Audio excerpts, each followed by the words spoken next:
ಅಲ್ಲಿ 33 ಗೇಟನ್ನು ನಾವು ಹಾಕಿದ್ದು ಉದ್ದೇಶ ನೀರು ಹೋದ ವರ್ಷ ಹರಿದೋಯ್ತಲ್ಲ,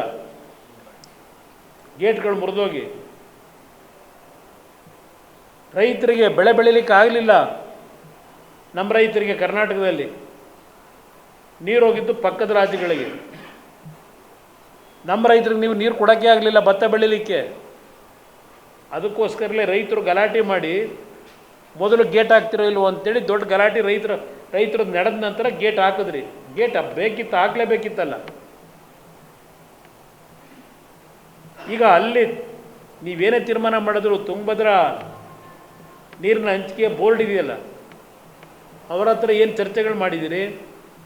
ಏನಾದರೂ ವಿರೋಧ ಪಕ್ಷಗಳನ್ನ ಕರೆದು ಚರ್ಚೆ ಮಾಡಿದರೆ ಏನಾದರೂ ಏನು ಮುಂದಿನ ನಮ್ಮ ಸರ್ಕಾರದಲ್ಲಿ ನೀರಾವರಿಗೆ ಏನೇನು ತೀರ್ಮಾನ ಮಾಡ್ತಾ ಇದ್ದೇವೆ, ನೀರಿನ ಹಂಚಿಕೆ ಕಥೆ ಏನು ಹೇಳಿದ್ದೀರಿ, ಸಮ್ಮತಿ ವ್ಯಕ್ತಪಡಿಸಿದ್ದೇವೆ ಅಂತೇಳಿ.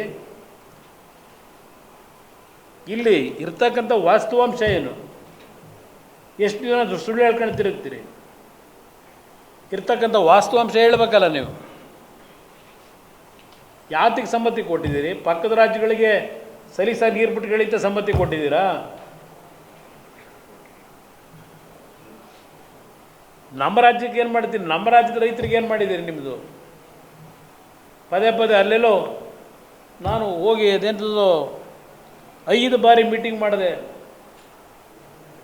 ಜೋಶಿ ಅವ್ರನ್ನ ಭೇಟಿ ಮಾಡಿದೆ, ಬರೀ ಕೈ ಆಡಿಸಿದ್ರು. ಇದು ಹೇಳಿದಿರಲ್ಲಪ್ಪ, ಈಗ ನಿಮ್ಮ ಜವಾಬ್ದಾರಿ ತಗೊಂಡಿದ್ದೀರಲ್ಲ, ಏನು ಮಾಡ್ತಾ ಇದ್ದೀರಿ? ಯಾವ ಆಧಾರದ ಮೇಲೆ ಹೇಳಿಕೆ ಕೊಟ್ಟಿದ್ದೀರಿ?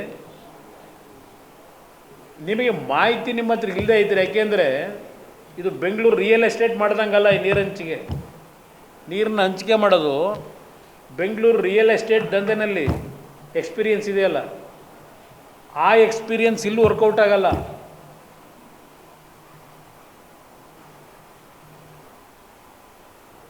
ನಿಮಗೆ ವಿಷಯ ಗೊತ್ತಿಲ್ಲದೆ ಇದ್ದರೆ ಯಾರಾದರೂ ನೀರಾವರಿ ತಜ್ಞರ ಜೊತೆ ಚರ್ಚೆ ಮಾಡೋರು ತಿಳ್ಕೋಬೇಕಲ್ಲ. ನಿಮ್ಮ ಎಚ್ ಕೆ ಪಾಟೀಲ್ ಅವರಲ್ಲ, ಕೃಷ್ಣಯ್ಯ ಕಣ್ಣೀರ ಕತೆ ಅಂತ ಏನೋ ಬುಕ್ ಬರೆದಿರು, ಕೃಷ್ಣ ಕಾವೇರಿ ಕಣ್ಣೀರಿನ ಕತೆ.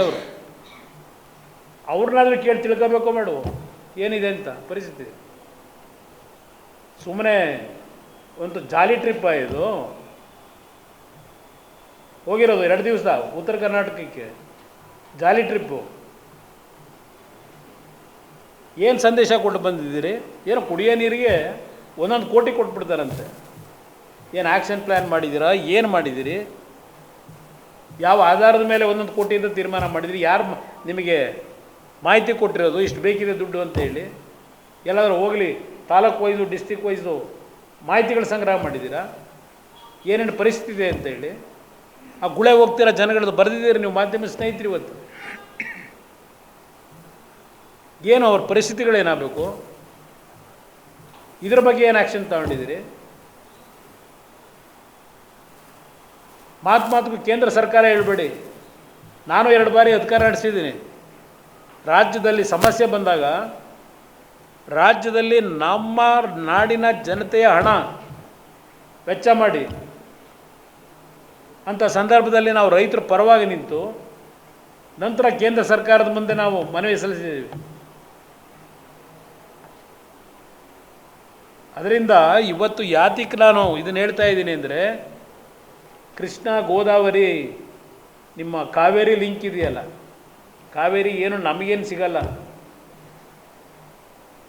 ಅಲ್ಲಿಗೂ ಅಷ್ಟೇ ಈಗ ಅಲ್ಲಿ ನೀರಿನ ಹಂಚಿಕೆ ಆಗೋಗಿದೆ.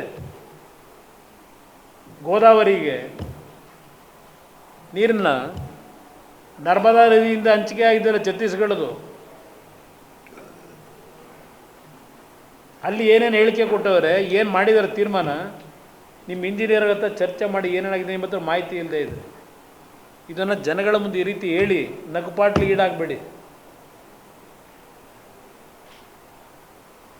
ಇದು ನಿಜಕ್ಕೂ ಇಂಥ ಪರಿಸ್ಥಿತಿನಲ್ಲಿ ಇಂಥ ಒಬ್ಬರು ರಾಜ್ಯದ ಮುಖ್ಯಮಂತ್ರಿಯಾಗಿ ಏನೋ ಭಾಳ ದೊಡ್ಡ ಬದಲಾವಣೆ ತರ್ಬೋದು. ಪಾಪ ಹಳೆಯ ವ್ಯವಹಾರಗಳನ್ನೆಲ್ಲ ಸ್ವಲ್ಪ ಬದಿಗಿಟ್ಟು ರಾಜ್ಯದ ಜನತೆಗೆ ಋಣ ತೀರಿಸ್ತಕ್ಕಂಥ ಕೆಲಸಕ್ಕೊಂದು ಅವಕಾಶ ಸಿಕ್ಕಿದೆ ಅಂತ ಹೇಳಿ ಏನೋ ಒಂದು ಐತಿಹಾಸಿಕವಾದಂಥ ಒಂದು ಬದಲಾವಣೆ ತರ್ತಾರೇನೋ ಅಂತ ಹೇಳಿ ನಾನು ಹಗಲುಗನಸು ಕಾಣ್ತಾ ಇದ್ದೆ. ಇದು ನೋಡಿದ್ರೆ ದೇವರೇ ಕಾಪಾಡಬೇಕೇನೋ ಅಂತಕ್ಕಂಥದ್ದು ನನ್ನ ಅಭಿಪ್ರಾಯ.